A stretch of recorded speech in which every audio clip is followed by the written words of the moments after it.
Acha nikwambie kitu leo. Kufuatana na sheria ya muda na nafasi, amini nawe pia kuna siku inakuja kwa ajili yako. Siku ambayo itakubadilishia maisha. Siku ambayo itakubadilishia jina la familia.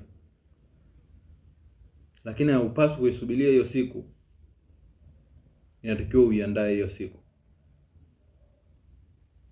Kama una ndoto na kama una kitu ambacho unataka kukifanya, basi anza leo. Kiweke mazingira mazuri ili kitakapokuja kikute mazingira ni sawa.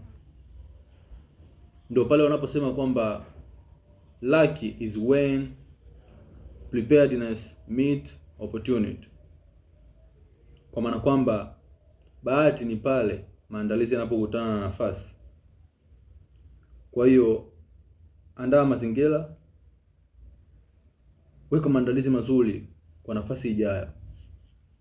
Kama kuna ujuzi ambao unatamani kuwa nao, basi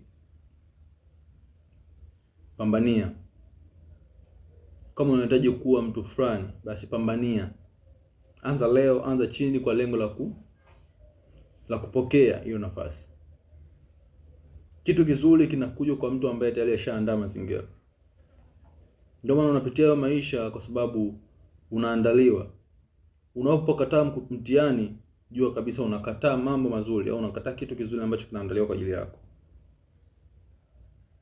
Hali yoyote ambayo unaipitia leo isiwe ni chanzo cha wewe kukata tamaa, isiwe ni chanzo cha wewe kugailisha mambo. Basi endelea kupambana, endelea kusimama. Na pia andaa mazingira kwa ajili yako mwenyewe. Hakuna atakayeje kusaidia. Nobody come to save you.